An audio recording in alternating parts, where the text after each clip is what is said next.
The place Alicia had come to unnerved her.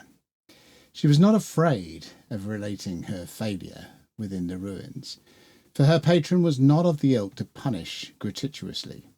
No, it was the place itself, nestled in the embrace of a small vale, where the jagged border towers met the familiar silhouettes of the dozen peaks. The dizzying heights, or perhaps one might say depths, of the edifice in which he made his home was mind-bendingly impossible. The castle of Adoneth the Grey Seer comprised 3 main towers, with turret roofs, the larger being 4 stories and the 2 smaller being 3 apiece. A square 2-story gatehouse and a single-story block of stabling joined the towers and enclosed a courtyard. It was of an architecture unfamiliar to the region of Val, but this was the least of its troublesome structure. The fortress could be seen as soon as the opening to the vale was pierced, and this first sighting always brought visitors to a halt. It had been placed close to a spur at the root of the mountains. A clear, stepped pathway had been carved into this to reach the floating opening of the gatehouse. Floating, that is, because the entire thing stood upside down, balancing, or appearing to, upon the very spire of the great tower. This spectacle always brought nausea to Alicia, so she often made the trek, staring stoically at the tuft of mane which bounced between her horse's ears. Once one had made the climb, the interior was no less mind-challenging. Planking of wood and strange materials which Alicia had failed to recognise had been fastened to the crowns of pillars to form a floor, while worn tiling sat overhead. Stairwells had been populated with ladder-like constructs, and similar fixtures had been added to enable access to doorways. She had a firm belief that gramarye was woven into the place, keeping it upright and providing glue for some of the more outlandish adaptations to this topsy-turvy existence. Alicia had never seen the castle's top, or base. In her head, she imagined torn wreckage of stone foundations sitting there, because her sanity demanded that this was once a normal fortress that was somehow torn free and brought to balance here. But Adoneth would answer none of her questions on the matter. She was met at the head of the winding path by a bald, nut-hued being who barely reached her waist in height. This was Tarosti, a Huna, a mysterious creature possessing an avid thirst for knowledge. Tarosti had served Adoneth as a scribe, librarian, majordomo, and general companion for as long as Alicia had the seer as a patron. As far as she could tell, their association went back far longer than that. He placed his palms together and bowed his head briefly in greeting. His simple robes swayed in the mountain breeze as he turned to signal welcome. He, of course, is expecting you, Lady Fair, although please be light of toe. As I came to meet you, he was still in a gathering meditation. Tarosti spoke with a melodic, fluting voice that was not unpleasant to the ear, even if the warrior woman often needed a moment to reassemble the words into something more understandable to her. Her nature did not lend itself well to ornamented language.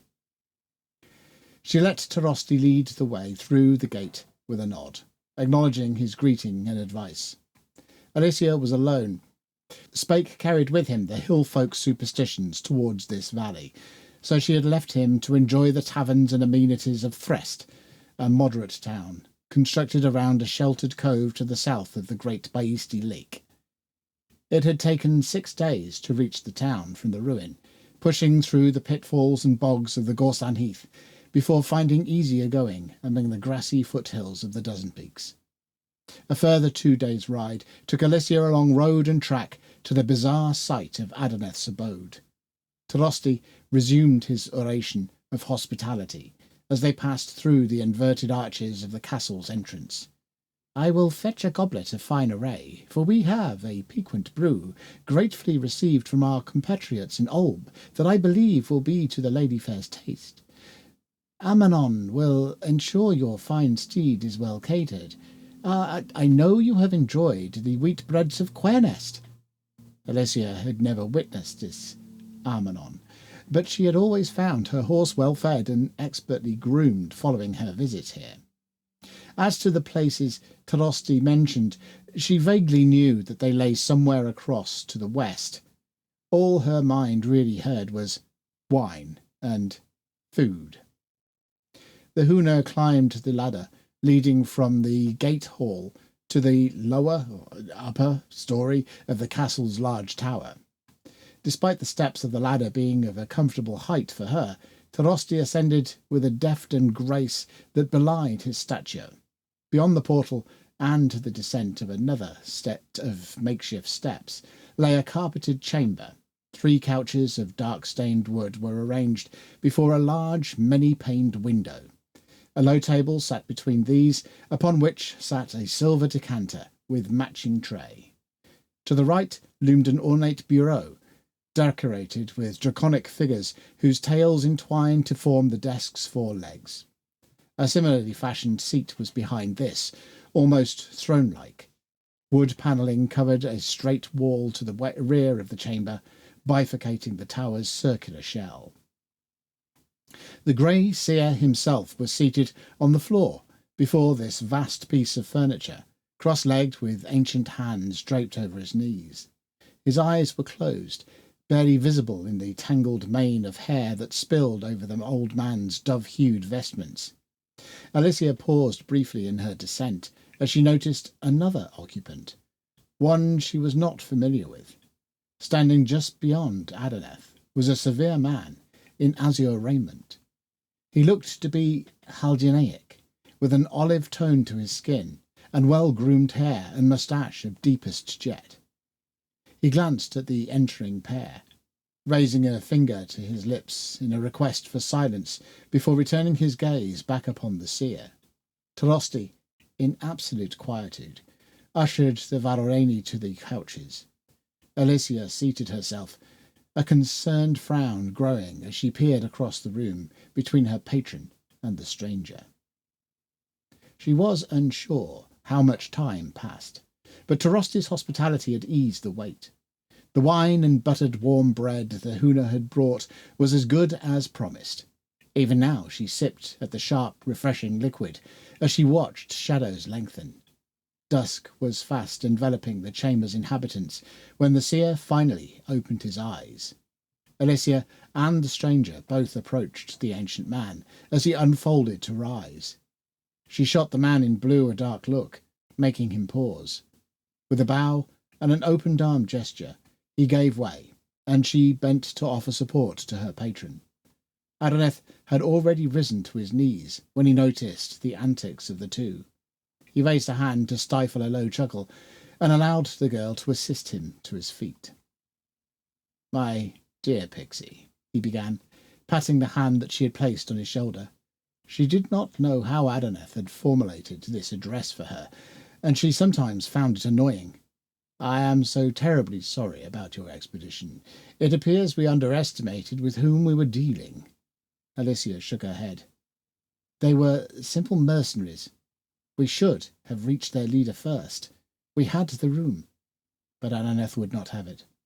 I suspect our spell-stealer friend had more about him than just a means of return. It may have not gone as well as you think." The seer swung an open arm towards the robed Haldunai. "This, my lady, is Cincinto, a friend and associate of mine from long before you and I made acquaintance. He is somewhat attuned to the patterns of Gramarye and has brought news which we may find interesting. I have cast my sight out within my meditations and witnessed evidence for his findings." He scooped his arm towards the man, saying, "Please, my fellow, explain to my friend that which you have seen. But please omit the science. It is not something she cares for." Adonath was right. He had taught her a few minor manipulations in the past, but she had found the study long and tedious. The Azure Mage gave a shallow bow and took 2 paces forward before beginning his address.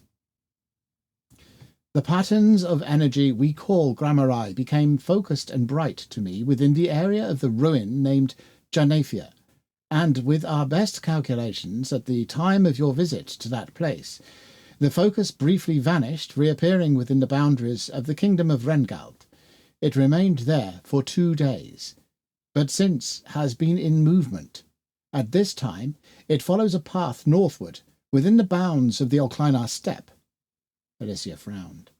The steppe spread out east of Val, beyond the border towers, a vast land of harsh clime and even harsher inhabitants. The people of Val occasionally traded with the nomadic Olkleinar tribes, yet more often they were foes, coming through hidden passes to raid merchant wagons and outlying farms. She could not imagine what one such as the spell-stealer sought there. Cincinto continued. Within the steppe, a lone mountain rises near a lake. Upon this mountain sits a monastery, an ancient structure not of the nomads' crafting. Yet they have taken the place to be holy, and the shamans of all tribes are welcomed there. I believe this is the destination of the focus. Alicia interrupted. What is there for a sorcerer? And what is this focus? The Namiani had it buried. Adonath leaned back against his mighty bureau and answered for his southern friend. As for what? We believe our friend has recovered a shard of the spheres, a remnant of the mighty meteor with which they shattered the mirror of the world. I do not believe that he knows what he has found, however. As to the significance of the mountain monastery, it is most ancient indeed. It is a nexus of history, a shrine to the god Adranat. At Alicia's rolled eyes, he added, Yes, believe what you may. Even if things are as you attest, and the gods no longer play a part here, the remnants of their activities still hold power. We believe, picked up Cincinto, that this Sequestian knows the significance of both the shard and the nexus. We must assume that he has the key to unite them, as did Zanith in times past. That was a name that she knew from stories told in the hushed whispers of great evils. In his power, that figure from history's darkness had, it was told, raised an entire kingdom to a desert ruin. What must we do? The woman asked. Alicia was one more for action than words.